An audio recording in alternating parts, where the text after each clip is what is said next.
This episode is brought to you by DirecTV Stream. DirecTV Stream is your home for baseball. With the most regional sports networks of any streaming TV provider, DirecTV Stream gives you the most local baseball games. And that means more doubleheaders, triple plays, and no-hitters from your local team. Watch this season's action on DirecTV Stream. Get the best of live TV and on-demand at directtv.com/baseball. Regional sports networks are available with choice package or higher and may vary by zip code and package. Not available in all areas. Compatible device required. This podcast is intended for mature audiences. Listener discretion is advised.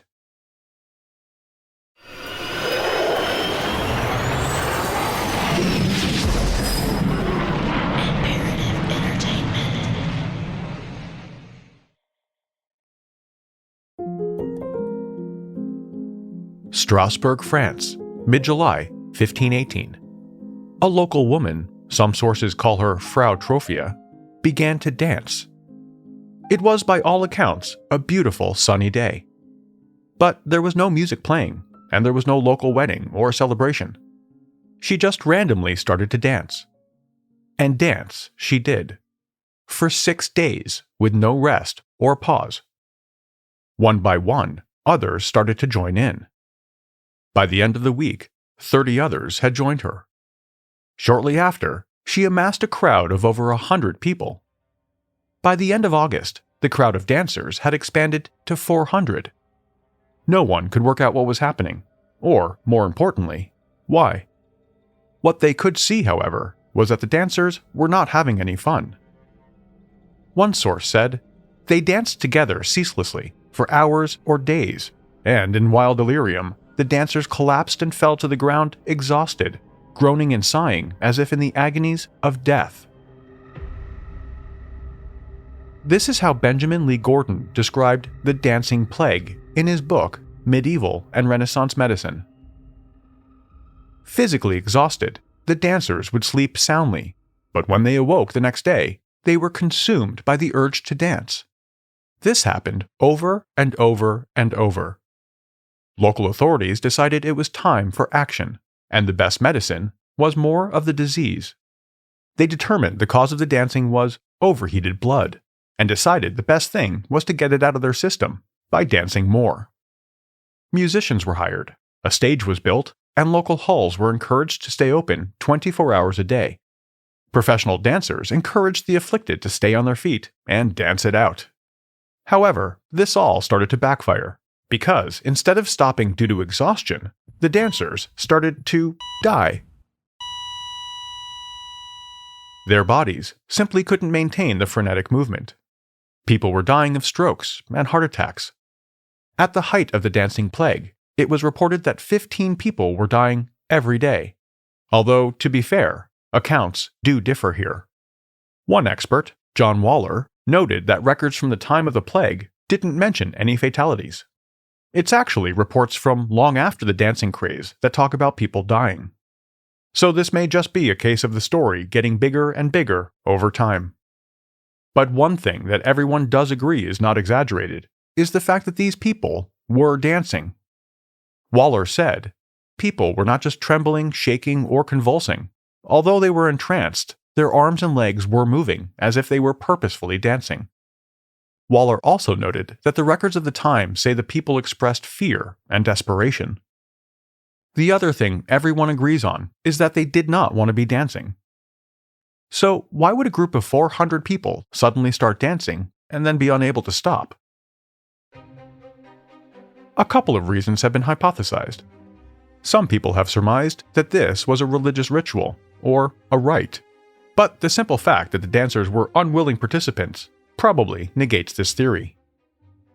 A second theory was that this was caused by food poisoning. Strasbourg was a farming community. There is a mold called ergot that can grow on damp rye. This mold is a not-too-distant cousin of LSD. Actually, LSD is a man-made version of a compound found in the ergot. When ergot is baked into bread along with the rye, the person who eats it can experience hallucinations, seizures, and spasms. However, experts say that the effects of ergot skew more toward visions and delusions rather than energy and coordinated dancing. So, This theory is also likely not the reason for the dancing plague. Which brings us to the third and most accepted theory. The dancing was a mass psychogenic illness. In other words, mass hysteria.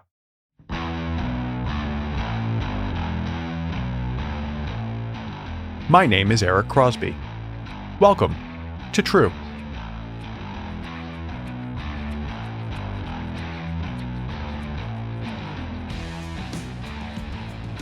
We often throw the words mass hysteria around to describe anything that involves a large group of people getting worked up and emotional. For example, Beatlemania is often described as mass hysteria because parents couldn't understand why their kids were going crazy, screaming and crying over 4 mod lads from Liverpool. Ladies and gentlemen, the Beatles!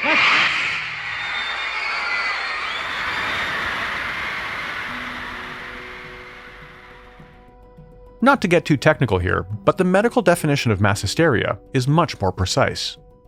Professionals prefer the term collective obsessional behavior.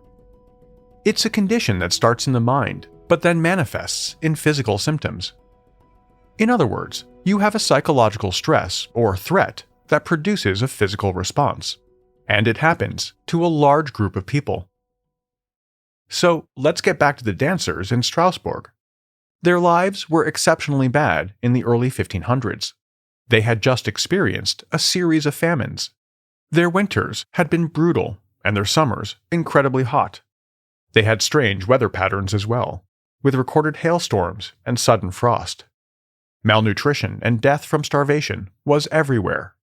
Disease swept through the region, including smallpox, leprosy, and a new lethal illness known as the sweating sickness. Anxiety and fear were pervasive.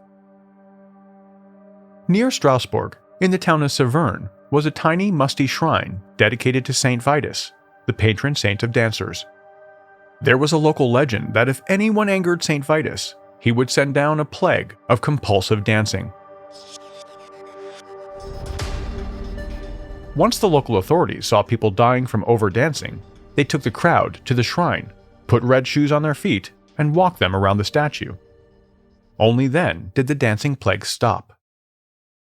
Today, experts believe the stress of their terrible living conditions intersected with their belief in the curse of Saint Vitus. Your life is horrible. You decide that this is because you've angered God and Saint Vitus, and if you've angered Saint Vitus, you believe he's going to send a dancing plague. So, you are compelled to dance. Logically, it doesn't make any sense. But often the affected have entered a trance state where logical thinking does not apply. Ironically, what probably made the dancing plague a mass event was the authorities' decision to encourage more dancing. The public dancing likely triggered more people to wonder if they angered Saint Vitus, and subconsciously drove them to dance as well. Strasbourg's dancing plague was not the only one of its kind in medieval Europe. Over 300 years, there were enough outbreaks of mass dancing that the behavior was given a name: Saint Vitus's dance.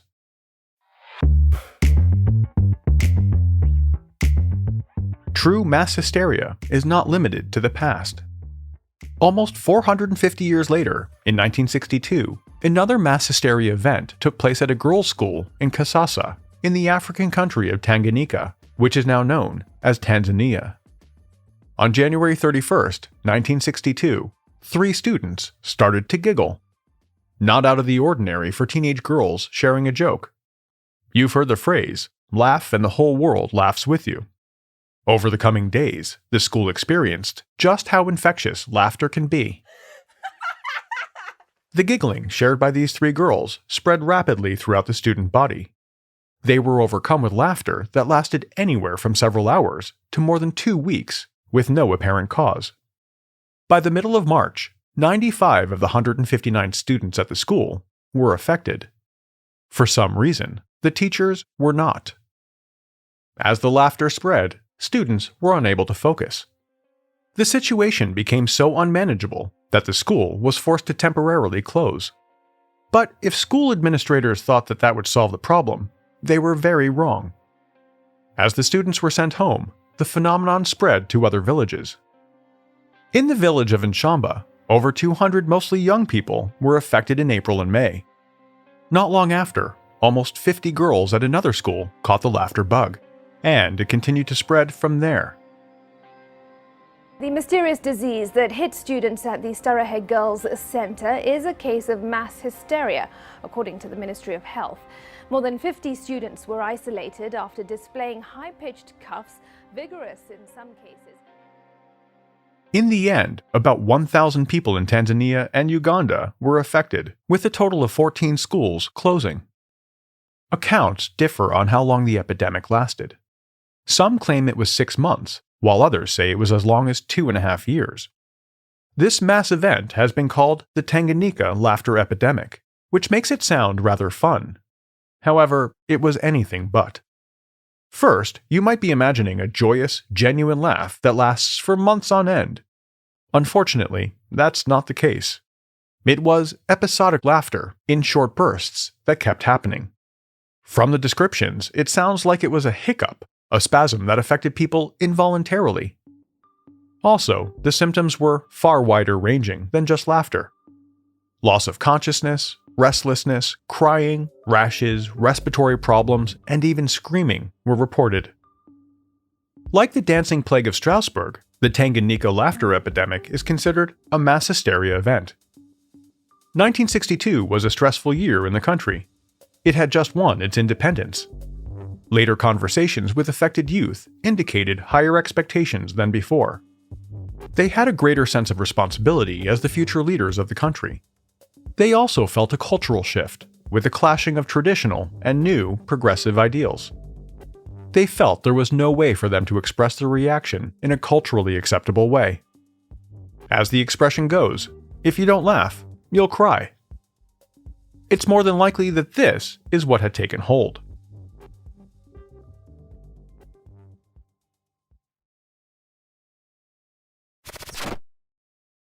If you're looking for a new true crime podcast to binge, I've got one for you. Set in Indianapolis in 1977, American Hostage is a suspenseful true story starring John Hamm as Fred Heckman, a beloved radio reporter who is thrust into the middle of a life-or-death crisis when a hostage taker, Tony Kuritzis, demands to be interviewed live on his popular news program. Stay tuned after this episode to hear a preview of American Hostage. Geico asks, how would you love a chance to save some money on insurance? Well, of course you would. After all, who doesn't love a great deal, right? And when it comes to great rates on insurance for all the things in your life, Geico can help. Like with insurance for your car, truck, motorcycle, boat, and RV. Even help with homeowners, condo, or renters coverage. You could save even more with a special discount when you bundle your coverages. Plus, the easy-to-use Geico mobile app available 24-hour roadside assistance and more. And choosing to switch to Geico becomes an easy choice. Switch today and see all the ways you can save with great rates and discounts. It's easy. Simply go to geico.com to get a rate quote or contact your local agent and get started seeing how much you could save. In 1967, Singapore was at a turning point. 2 years earlier, it had separated from Malaysia to become an independent state. The separation was rooted in bitter differences between the two nations. It was a stressful period, full of upheaval and racial tension. This stress may have been a contributing factor to the mass hysteria that overtook hundreds of Singaporean men who thought their penises were disappearing. The Singapore penis panic began in October 1967. On local farms, 55,000 pigs had been vaccinated against swine fever. Stories spread that eating the vaccinated pork would result in koro, which a Singapore Medical Journal article described as a disease characterized by the sudden delusion of penis retracting, accompanied by intense panic. Men with koro don't actually have any physical symptoms, just the perception that their manhood is retreating into their body. They believe that this will lead to death. Within days of a newspaper story reporting the link between pork and koro, the hospitals were flooded. At the height of the panic, almost 100 men were treated at the Singapore General Hospital on one day. Some attempted home remedies, tying red strings or elastic bands around their penises. Some used clothespins or chopsticks.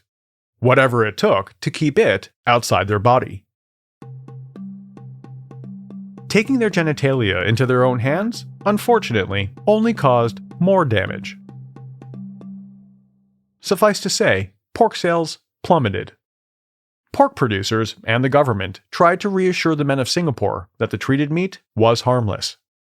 The epidemic, however, continued to escalate. Only when the Medical Association went on TV and radio to assure the men that their genitalia was just fine, that no one had died, and that everything was psychological, did things finally calm down. In total, 469 cases of Koro were treated in hospitals. There was no way to determine how many other men self-treated or visited traditional Chinese doctors. Later research did prove, however, that all the men who came in for treatment of genital shrinkage had heard stories of Koro before they experienced it.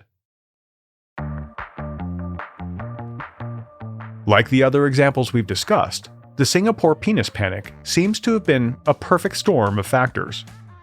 The stress of the era, the cultural belief that a shrinking penis is a sign of poor health, combined with the rumors of tainted pork, created a month-long mass hysteria that led the men of Singapore to keep an eye down there.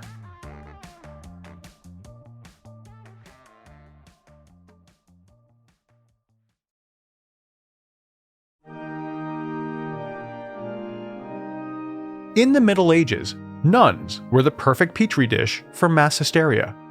Their living conditions made prisons seem luxurious. Many women were forced into the convent, which was full of poverty, hard work, and compliance. Women who didn't comply were often beaten, starved, or punished in other ways. This created communal fear and stress, which are the triggers of a mass psychogenic illness. In a German convent near the River Rhine in the 15th century, a nun bit her fellow sisters. In turn, they started biting other nuns. Soon, the convent was full of nuns biting each other. From there, it spread to other convents. A doctor of the era captured the story, writing, "A nun in a German nunnery fell to biting all her companions. In the course of a short time, all the nuns of this convent began biting each other. The news of the infatuation among the nuns soon spread, and it now passed convent to convent throughout a great part of Germany, principally Saxony, and it afterwards visited the nunneries of Holland, and at last the nuns had biting mania, even as far as Rome." At first, it was assumed that the nuns were delirious due to an infection. But when they failed to show any other symptoms, church authorities turned to what they knew best. They started with special masses and prayer services. When this failed, they turned to exorcisms. When this didn't stop the biting, they tried a more rudimentary punishment. They threatened bitey nuns with flogging and submersion in water. This appeared to have the desired effect. Another mass hysteria event at a convent in France started with a nun who began meowing like a cat. At the time, cats were not the lovable stars of the internet that they are today. They were considered associates of Satan. So, a meowing nun would not be considered a good thing. According to the records, shortly after, all the nuns in the convent were meowing. It was described like a chorus of cats singing hours every day.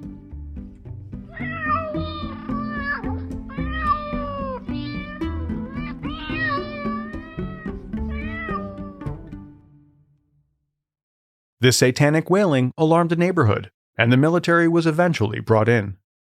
The nuns were threatened with whippings, and like the biting nuns, this seemed to bring the mass hysteria event to an end. These days, social media has been named a possible culprit in the spreading of mass hysteria. One of the defining characteristics of mass hysteria is that the symptoms are shared by a common group. Historically, that meant it was geographically contained. But today, thanks to the internet, our groups can be virtual and spread out around the world. In 2011, in a mass psychogenic illness in Leroy, New York, 18 people started to exhibit twitching limbs and verbal outbursts similar to the symptoms of Tourette's, which none of them had. One school, 12 teenage girls, and a very disturbing medical mystery. Uncontrollable twitches and tics developed overnight, and no one knows why.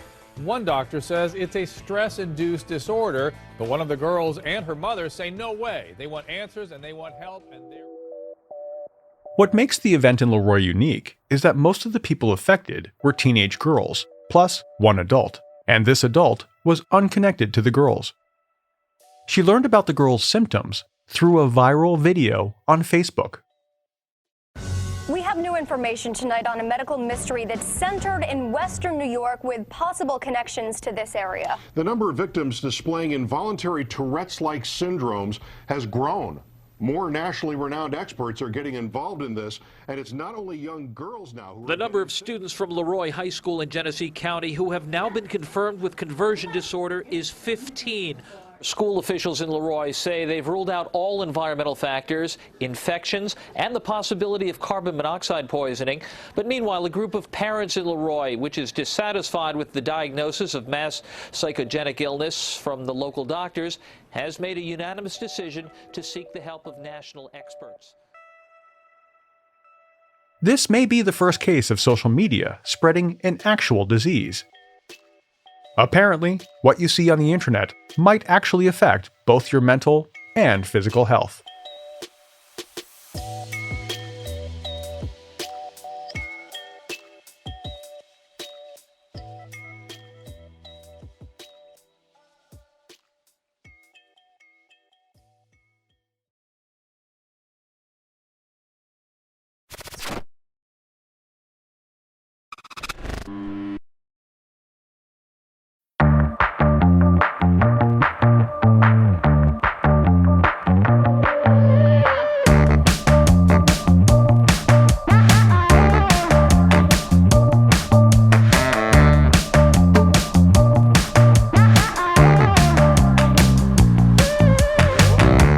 True is a production of Imperative Entertainment.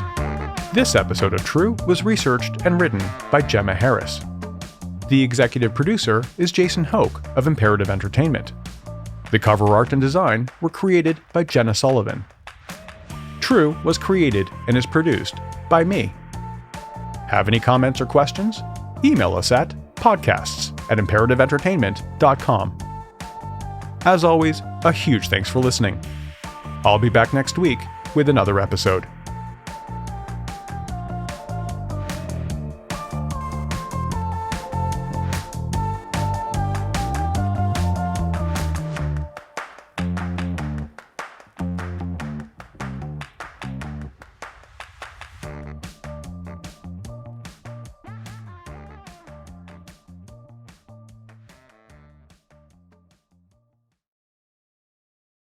As promised, here's a preview of American Hostage. And while you're listening, follow American Hostage wherever you get your podcasts, or you can binge all 8 episodes right now on Amazon Music. This podcast is based on a true story. He says he had been planning this for 4 years, according to my information here. Did he come in with a shotgun? Evidently, he made a bad real estate deal, and he's going to settle it. Looks like we're going to be here quite a long time. Good afternoon, I'm Fred Heckman with WIBC. Tuesday, February 8th, 1977. For me, there are 3 tenets of journalism. 1, don't make it personal. 2, don't pick a side. And 3, don't become the story. I broke all 3 of those in the span of a single phone call. Hello, WIBC. This is really Fred Heckman. Yes. We got something developing downtown. Something developed. You're going to help me straighten this out for me, Mr. Heckman? You want an interview? Yes. The WIBC News Division speaking directly to the hostage taker is a disaster. What they're doing right now is character assassination. He doesn't trust the system. He's a psychopath. He needs an outlet. You can't go down. He does have a background in explosions. Anything you say, anything you do, will get this guy's head blown off. Every hour that goes by, the hostage becomes less of a person, less of a human. Do you have a wife and family, Fred? I sure do, Tony. Let's say somebody said, we're going to take your car, we're going to take your house, we're going to take your wife, we're going to take your children. Would you be ready to kill Heckman? Well, Would you be ready to kill Heckman? I'd be awfully mad, sir.